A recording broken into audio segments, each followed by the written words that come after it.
Thank you very much, ladies and gentlemen. Let's take our seats. Thank you very much.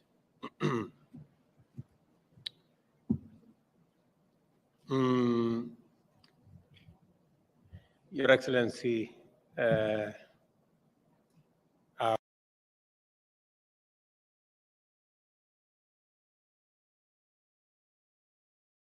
good friends, distinguished ladies and gentlemen,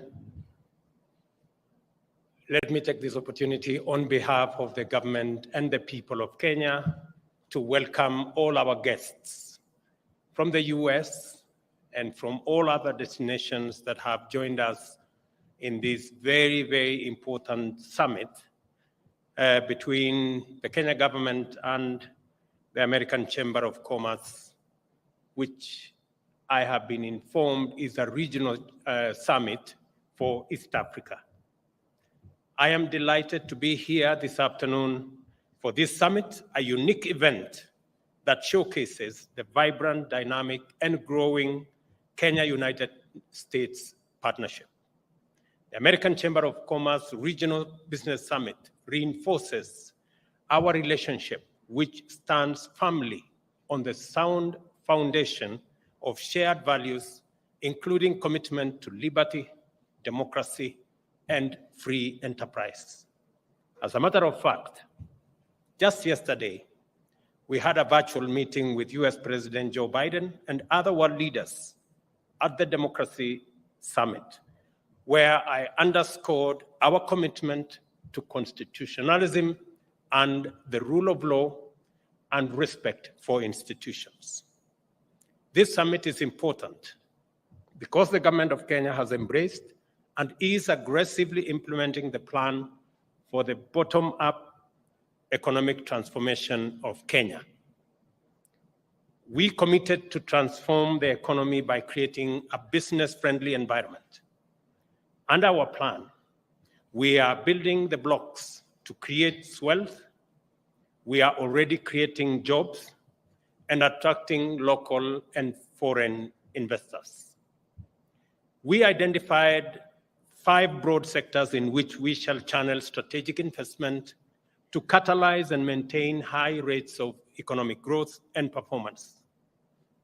The plan, therefore, requires huge investment under various innovative frameworks so as to achieve, among many things, the following.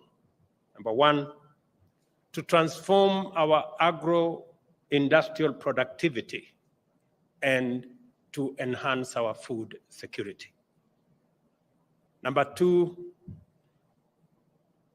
to actualize universal health coverage, including the production of medical commodities and biomedical supplies. And I was very happy that I met companies that want to work with us in this space this afternoon. The digital superhighway and last mile fiber infrastructure. Again, I was very happy to meet tech companies that will take advantage of this platform to enhance e-commerce and to create opportunities for our tech-savvy, youthful population.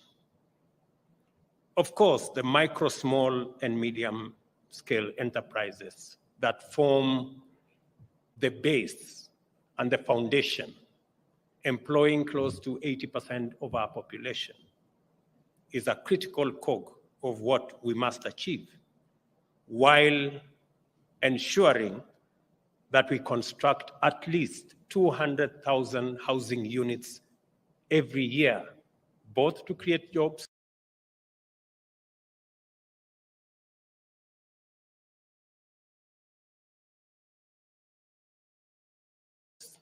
to expand the economy and to create livelihoods for millions of our citizens. Underlying these 5 pillars is a commitment to complete an ambitious program of infrastructure development covering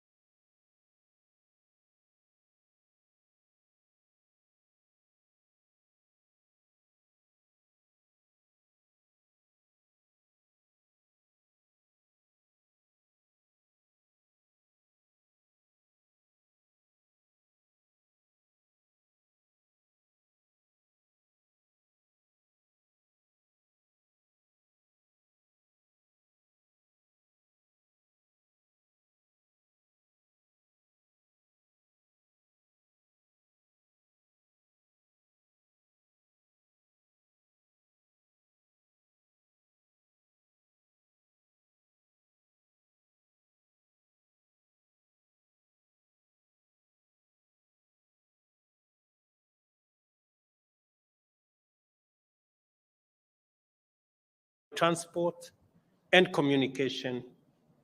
I just came back this morning from signing an agreement that will give us about 350 million shillings to do our BRT that will be working on e-mobility. Among various implementation formats that we have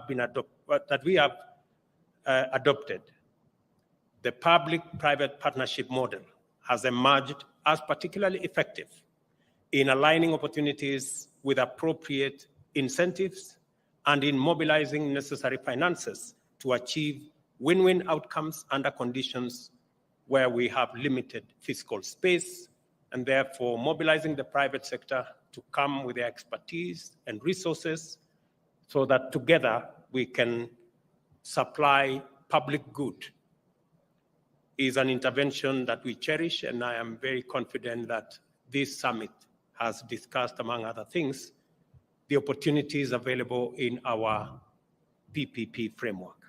I am here to invite you, ladies and gentlemen, to seriously consider these opportunities, take advantage of our excellent bilateral relations, and partner with us in this exciting journey.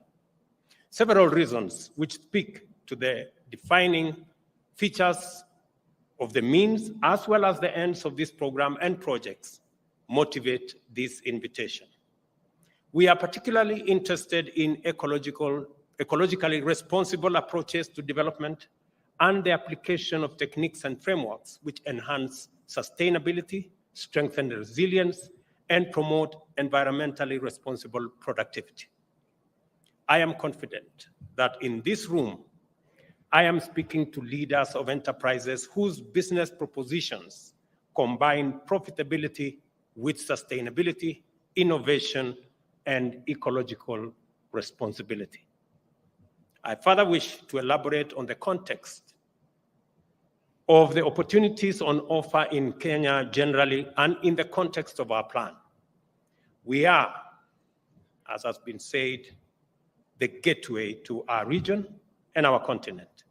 By virtue of our incomparable geostrategic position, Kenya offers the most advantageous location to set up, whether you are interested in domestic market, East Africa, COMESA, SADC, the Horn of Africa, or anywhere else in the continent of Africa.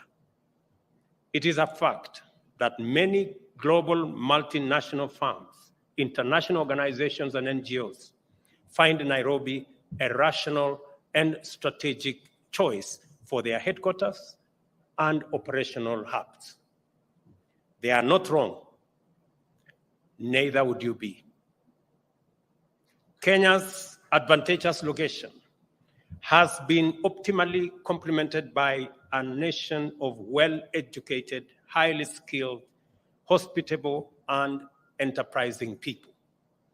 Communication is easy, and our labor force is famously agile and flexible.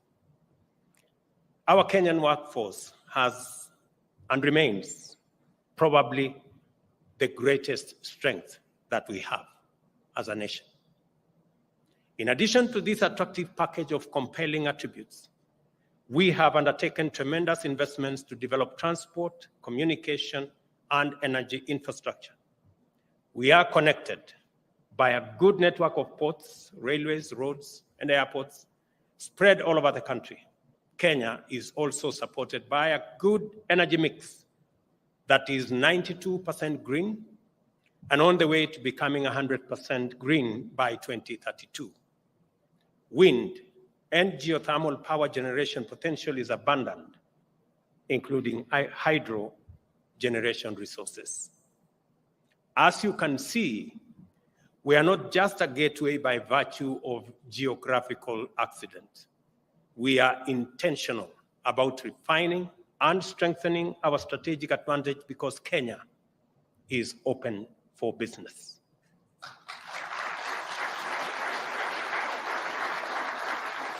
This is to say that Kenya is interested in and committed to promoting the best operating environment for business enterprises, and that our policy and institutional framework is designed to make Kenya the most competitive investment destination. It is also to affirm that we are determined to deliver on every single undertaking, commitment, and pledge that we make to any stakeholder, be they citizens, communities, businesses, or our international partners like the ones we have in this room this afternoon. My friends, Kenya is not only open for business, we also mean business.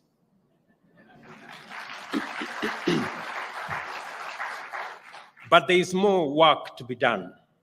Private sector players make long-term investment decisions in an environment with predictable policies, among them tax policies. My administration is finalizing a new tax policy guideline that have gone through various stakeholder consultations, including inputs from AmCham. This policy that will enhance transparency in our tax regime will take effect by June 2023, that is this year, and it will be in place for a minimum of 3 years, at least. We're doing this so that you can make your investment decisions knowing exactly how the tax regime will look for the next 3 years. The growth of digital commerce has forced many countries to impose digital service tax measures on income derived in their tax jurisdictions. Kenya has also done the same. But following discussions with players in this sector, we have made a commitment to review this tax regime and align it with a two-pillar solution currently being developed by the Organization for Economic Cooperation and Development, which is an inclusive framework. The framework will guide the taxation of digital commerce transactions going forward once the negotiations are complete.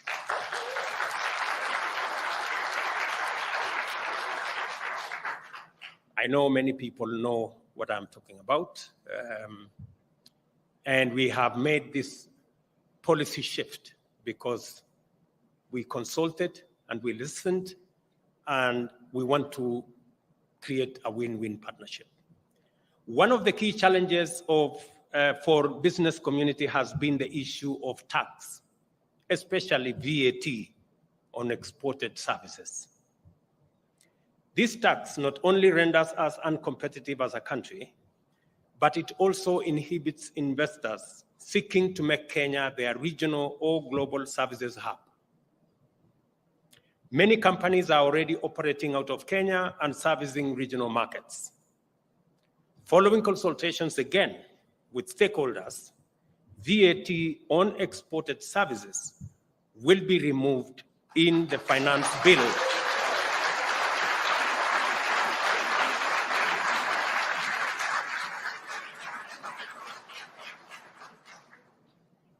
Let me take that again. Maybe I could get some more applause. Following consultations with stakeholders, VAT on exported services will now be removed in the finance bill in the coming budget in June this year.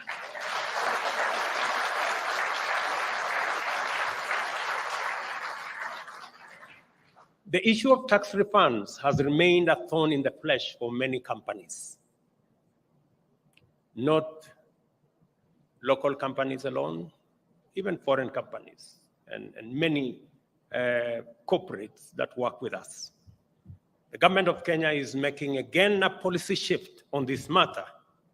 And as a result, effective June this year, all verified tax refund claims will be payable within 6 months.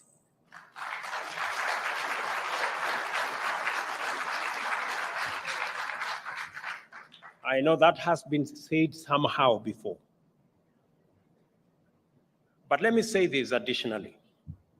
If, for whatever reason, a refund is not made by the Kenya Revenue Authority within this period, the taxpayer can offset their claim against future tax liability without further application to the Kenya Revenue Authority.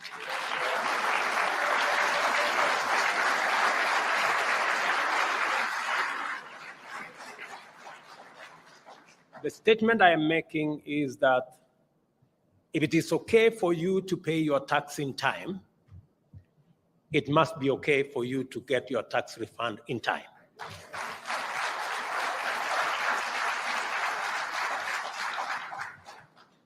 And if we fail, for whatever reason, after you have paid your tax in time, I am saying, after 6 months, all verified tax refunds, you can net off from what you're supposed to pay to the government of Kenya. That way, we will eliminate any possibility of tax refunds outstanding for more than 6 months.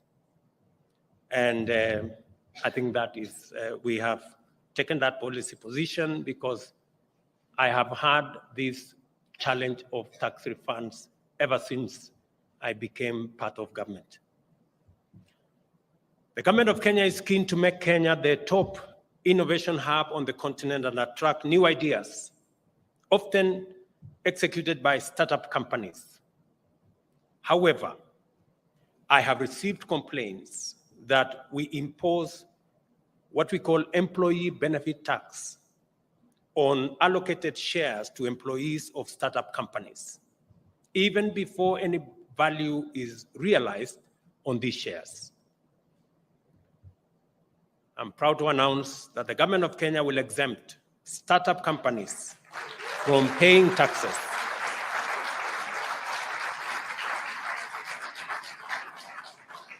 The government of Kenya will exempt startup companies from paying taxes on such unrealized gains on employee allocated shares starting July 1 this year. I know I'm speaking to many Kenyan startups. I know I'm also speaking to many startups from everywhere in the world.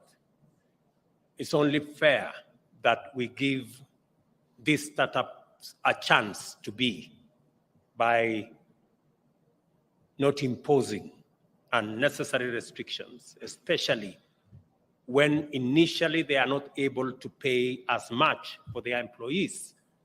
And in exchange, they want to allocate some shares. It's not fair for anybody to be asked to pay tax on shares that you have been allocated before you sell the shares. I think you can only pay tax when you sell the shares. I am committed to make Kenya one of the most attractive places to do business. As you may know, Kenya has been ranked the third most attractive place to do business in Africa by World Bank under its ease of doing business scheme. We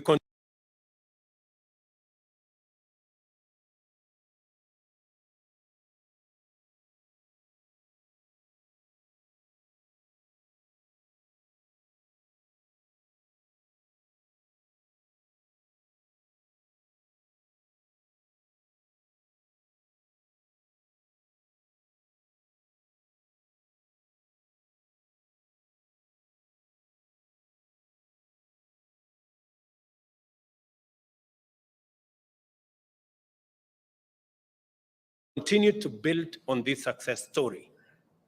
We are also reviewing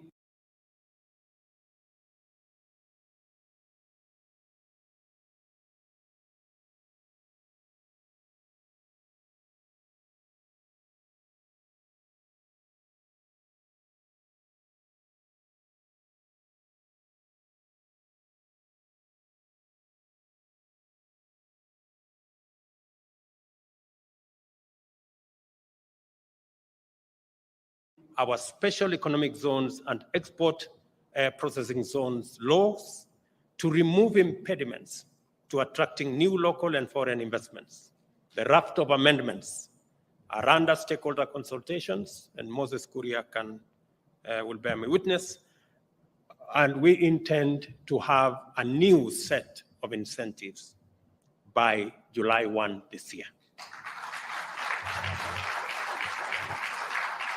The national ICT policy requires foreign ICT entities that set up in Kenya to have a 30% domestic equity. This position is untenable and has made it impossible for large corporations to invest in Kenya. As a result, we will review this position and remove the requirement of 30% equity to facilitate greater investment in the ICT sector. And additionally, our data protection law is aligned to support robust growth in data storage.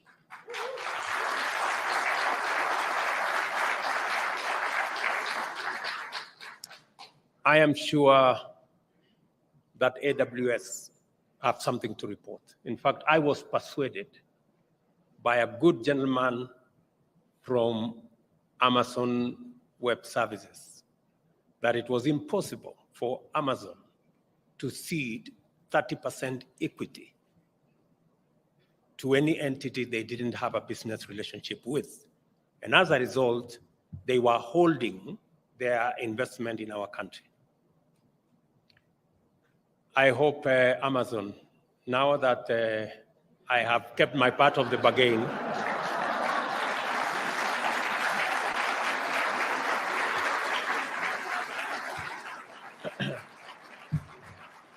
now that I have kept my part of the bargain, I hope you keep yours. And it's not just about Amazon. It's about all other ICT companies that want to invest in our country. Kenya has one of the most developed financial services sector in the continent. We are ripe for the establishment of an international financial center in Nairobi to attract global financial players. To continue to reinforce this strong position, we are working with organizations such as Financial Action Task Force to ensure Kenya fully complies with the relevant international standards on money laundering and terrorist financing activities, so as to make this international financial center a reality. And Moses Kuria has marching orders on what he needs to do for us to make this reality. And to cement our partnership in trade and investment, the American Chamber of Commerce, the government of Kenya, and the United States have today, right in front of us here, launched a trilateral business dialogue to address and resolve the challenges of US investors and businesses in Kenya. This new trilateral platform, scheduled to meet every 3 months, will serve as a key convening body to jointly tackle investment challenges and is a demonstration of the government of Kenya's commitment to hearing directly from the US business community. I wish to affirm that we are determined to deliver on every single undertaking, pledge, and commitment, both to our friends and to all our citizens. I will now cover a few areas where interesting activities is taking place to highlight the opportunities and progress in Kenya. We are interested in modernizing food production to achieve food security and anchor agro-industrial manufacturing. The lifting of the long-awaited ban on GMO crops is intended to bestow the benefits of safe technology to support agricultural abundance. The Kenya food exports to the US increased by nearly 10% in 2022 to reach US dollars 190 million. There are opportunities to leverage US-Kenya investments and collaboration to grow the agricultural sector and take full advantage of the US market. Del Monte, for example, the largest private sector employer in Kenya, has invested US dollars 5.5 million in a new state-of-the-art fruit packaging facility as part of its diversification program. The facility has a processing capacity of 60,000 metric tons of fresh fruits and vegetables a year and has created 280 jobs already.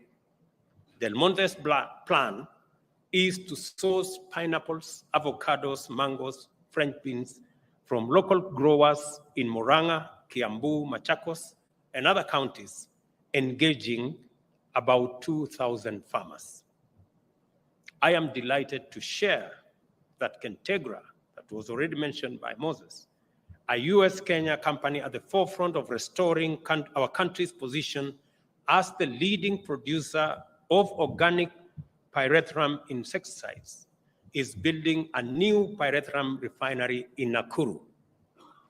With support from the US government, this refinery will benefit about 90,000 farmers in 5 counties. I had the privilege to connect Ambassador Meg with the 5 governors so that they can provide scale for this factory. And in fact, as the Nakuru Governor Susan Kihiga said in January when she announced the new investment, and I quote her, "I am a very big champion of pyrethrum, and I'm convinced we can make it one of our main cash crops and best money maker again." This reminds us of where Kenya was a few years ago. The Kenya-US partnership is at the center of this industrial revival. Synergy, a US investment and innovative company founded by young Massachusetts Institute of Technology graduates that turns waste into fertilizer, fuel, and animal feed, will expand their farm and organic waste collection, more than doubling their production of affordable, locally produced agricultural inputs to the benefit of at least 10,000 farmers. The expansion of the factory will also create at least 300 new jobs. Leveraging US agriculture and green technology solutions can help Kenyan farmers adapt to drought and climate change. For example, the partnership with US solar irrigation company SunCulture will expand their pay-as-you-go model to make this technology accessible to more than 10,000 Kenyan farmers, with a potential for increasing their yields and incomes by up to 40%.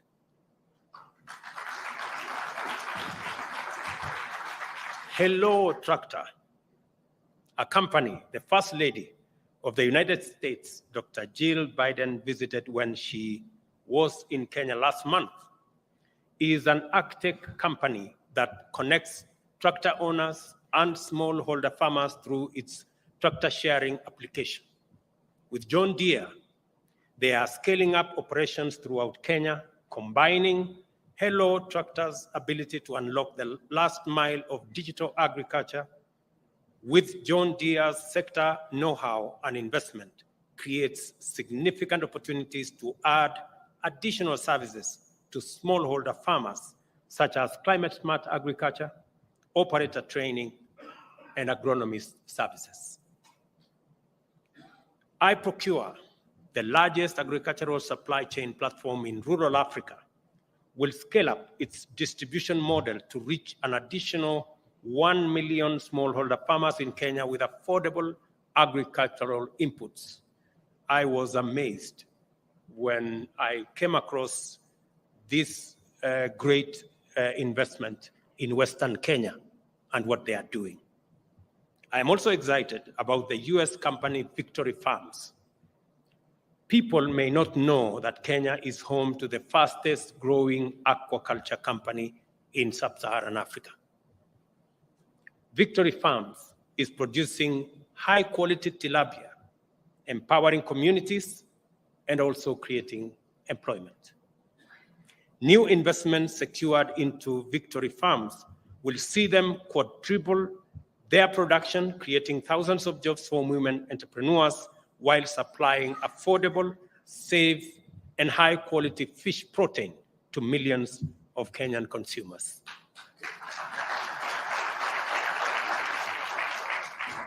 And of course, the big story, the apparel sector is soaring and primed for even more growth. Kenya's 2022 apparel exports to the United States hit an all-time high of US dollars 544 million, a 21% increase from 2021, and over 60% of our exports to the US last year. And by the way, the US is now Kenya's largest export market, importing 892 million worth of goods, US dollar worth of goods from Kenya last year. We also imported, we're not doing badly, we also imported US dollars 600 million of goods and services from the United States last year. This is balanced by all indications. And this is sustainable trade with lots of room for growth.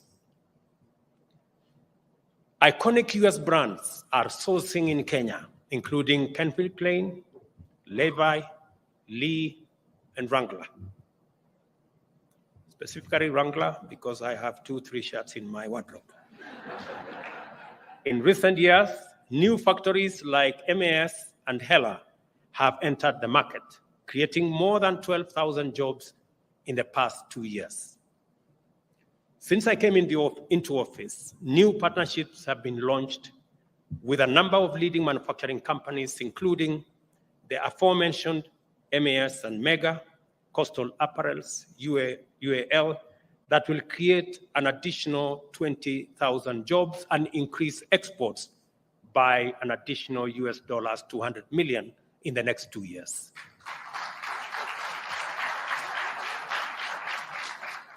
And I must give credit, due credit, to Meg Whitman. If there was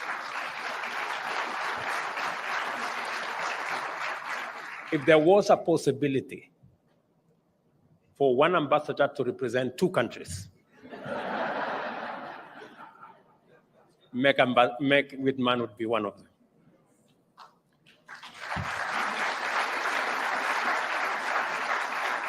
She has ably represented the US, and she has, in a very sterling way, represented Kenya.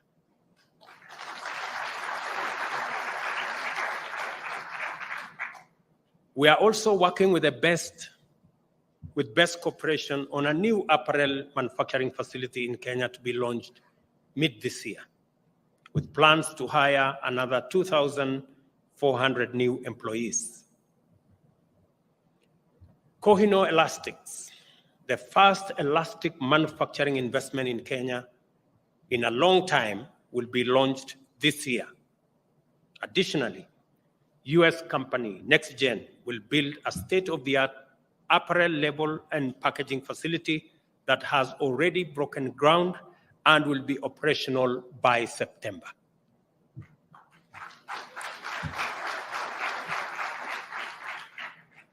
Let me talk a bit about innovation. From the Silicon Savannah to the green energy sector, many innovative companies are already calling Kenya home. Like agriculture and apparel, there is huge growth potential in this priority sector. Kenya is a global leader in clean energy solutions. US companies are big investors in Kenya and East Africa's off-grid sector, with more than 40% market share.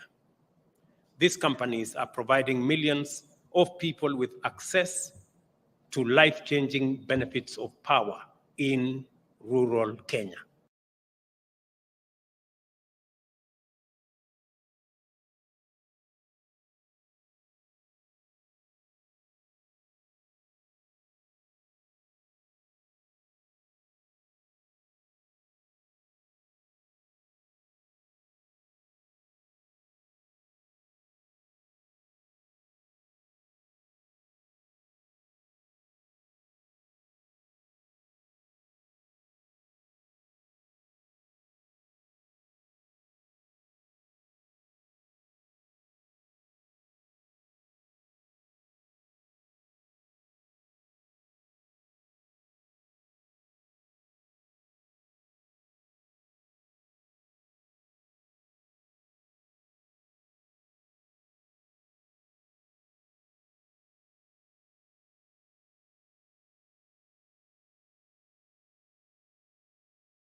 In the past year, these companies have provided more than 860,000 Kenyans with access to off-grid connections and worked with industry leaders to raise more than $120 million for the development of the sector. US company Delight alone will support at least an additional 600,000 households to access clean energy solutions.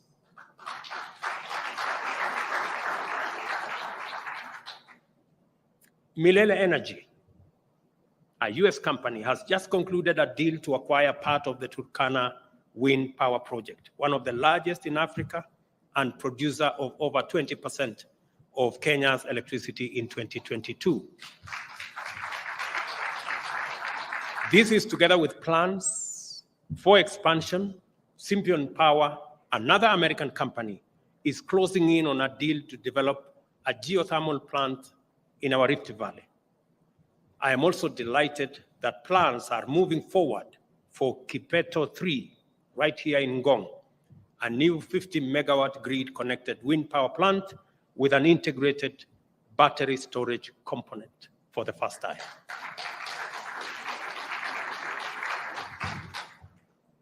In January, Africa's largest network of interconnected data center facilities, Africa Data Centers, announced they were expanding their presence in Kenya by opening a new second data center in Nairobi.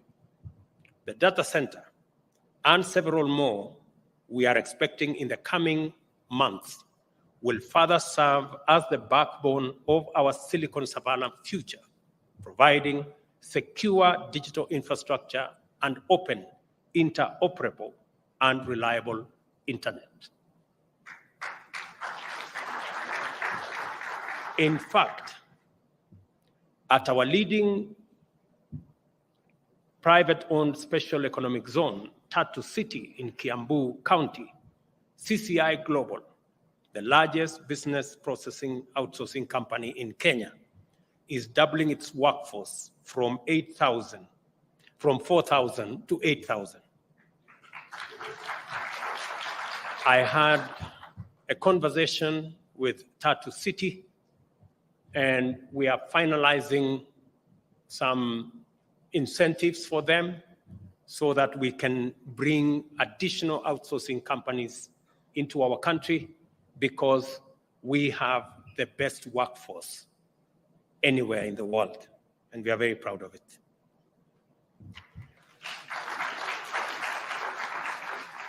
In the next year, again, CCI will add 4,000 jobs in Kenya for American clients like United Airlines, Spirit Airlines, JetBlue, AT&T, and Shipped.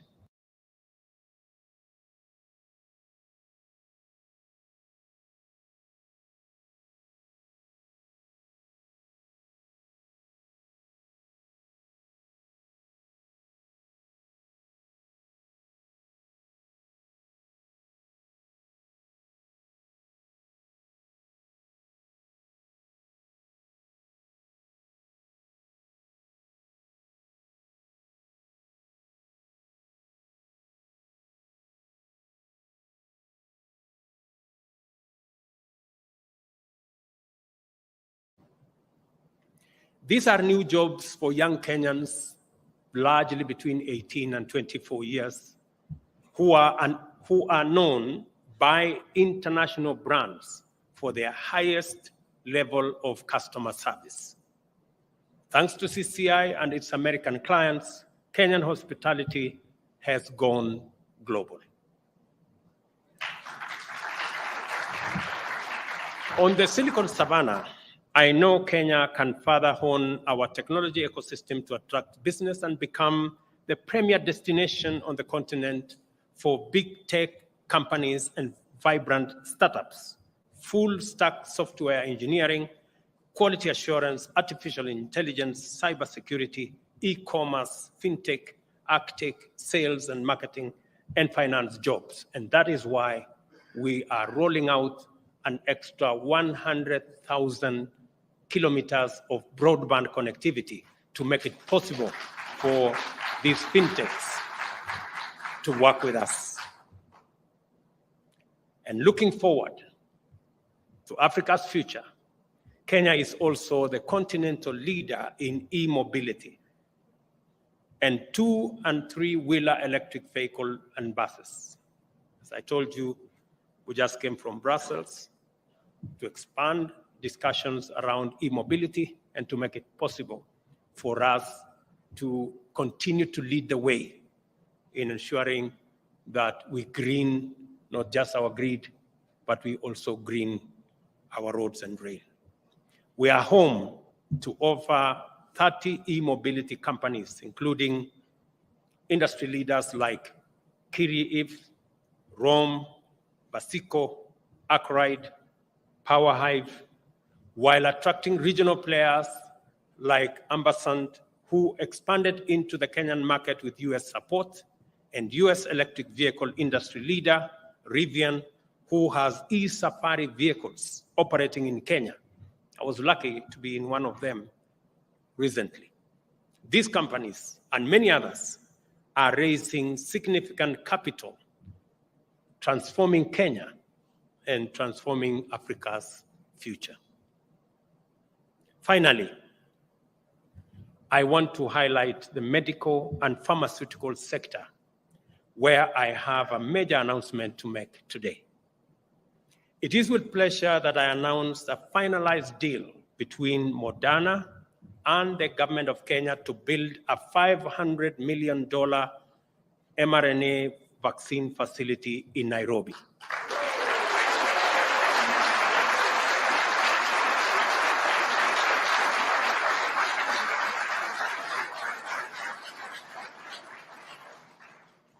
Because of this facility and what we had to put in it, I've never had as many sleepless nights and so much trouble from Ambassador Meg Whitman. I am very happy that finally this is done. This will be the only such facility on the African continent, and for Moderna, their first factory outside the United States.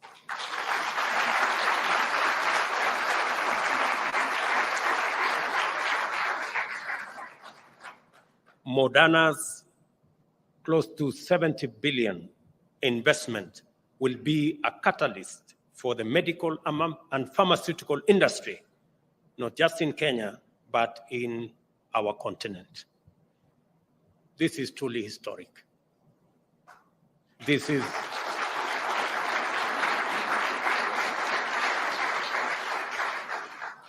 major. This is my administration's vision for the future of Kenya. And for the record, MCC is on the way. I think we are in the final stages of finalizing the negotiations around MCC. I will be consulting with our legislature to provide the necessary legal framework for us to actualize that investment, again, by the US government. It is now my pleasure, ladies and gentlemen, to invite a great lady. I have had many meetings with her, Shannon Klinker of Moderna, to virtually share some insights on this investment and append her signature virtually on the agreement. Your Excellency, Dr. Whitman, the Honorable Ambassador Whitman, other cabinet secretaries, representatives of the US government, and distinguished guests. As the steward of Moderna's global public health strategy, it is my distinct pleasure to join you to finalize our agreement to establish an mRNA manufacturing facility in Kenya. This is a momentous occasion, which marks the promise of Moderna's first mRNA manufacturing facility in Africa. And it is grounded in our commitment to being part of the ecosystem that supports the public health needs of Kenya and all people across the African continent. This agreement is a key pillar of Moderna's global public health strategy. With it, we will bring mRNA innovation to Africa to address areas of high unmet need, such as acute respiratory infections, as well as persistent infectious diseases like HIV and outbreak threats such as Zika and Ebola. It also demonstrates our great confidence in the investment climate in Kenya and the importance of utilizing mRNA technology to build resilience in health security in Africa. Our shared desire for a healthy ecosystem for vaccines development and manufacture for the continent is amplified by the expanding role of industry in East Africa. Moderna is building towards regionally responsive manufacturing. And with this agreement, we now have commitments to establish mRNA manufacturing facilities in Kenya, Australia, Canada, the United Kingdom, and the United States, furthering health security around the world. Moderna has spent more than a decade refining our mRNA platform to accelerate the pace and success of mRNA medicines. The speed, scale, and flexibility of our mRNA platform is uniquely suited for rapid response to serious international epidemics. We will prioritize development efforts against pathogens identified as persistent global health threats, including HIV, tuberculosis and malaria, neglected tropical diseases, and the priority pathogens of the World Health Organization and the Coalition for Epidemic Preparedness Innovations. And we are committed to advancing into clinical studies a portfolio of 15 vaccine programs targeting emerging or neglected infectious diseases by 2025, advancing vaccines that address current diseases of significant impact to low and middle income countries, and those that prepare for serious international epidemics. We have much work to do together as we strive to enable access to manufactured mRNA vaccines in Kenya and to build the capability to rapidly scale and respond to public health emergencies in the continent and around the world. Your Excellency, President Ruto, on behalf of Moderna's Board of Directors and our CEO, Stéphane Bancel, we are very grateful to you and your government for your vision and partnership in this endeavor. And we are also deeply grateful for the leadership of the Honorable Meg Whitman for her instrumental support of me and of this project.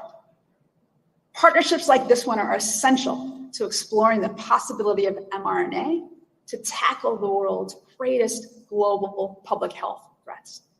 I look forward to all that is ahead of us as we work together to positively impact human health. Thank you.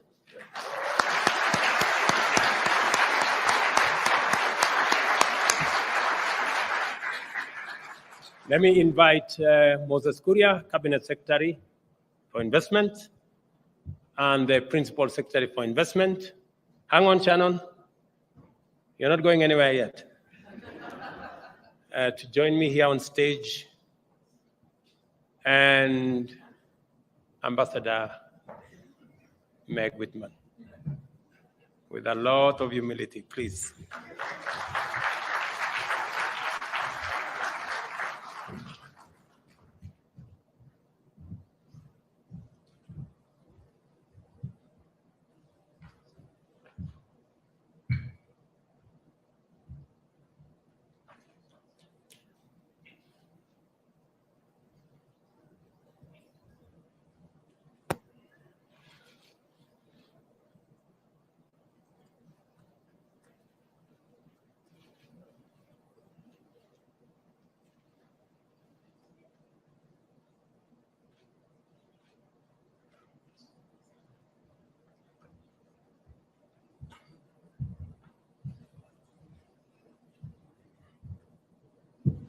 Shannon, are you there? I am here.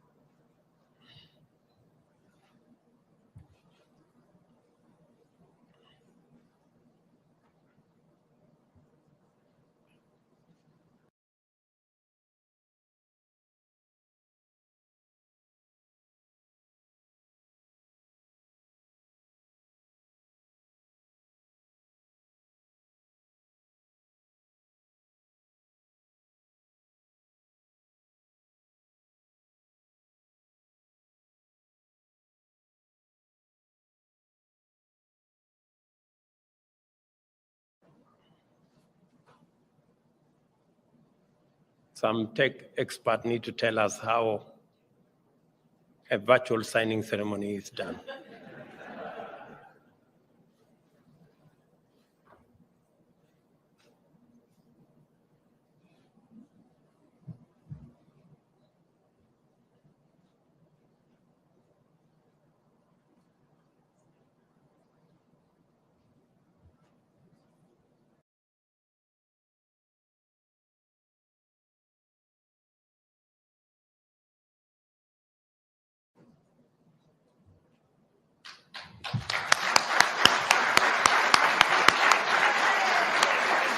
Wow. Yeah. Okay.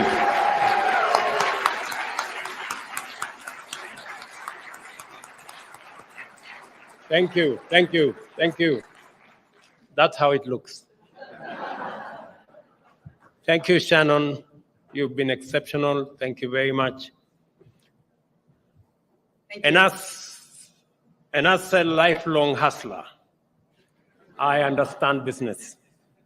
The Kenya government understands business. If your business is already here, we welcome your investment, partnership, and future expansion. If you're not here, as we say in Kiswahili, Karibu Kenya, welcome to Kenya. I saw, while I was traveling, the US ambassador's post on the embassy website that read, "Why Africa?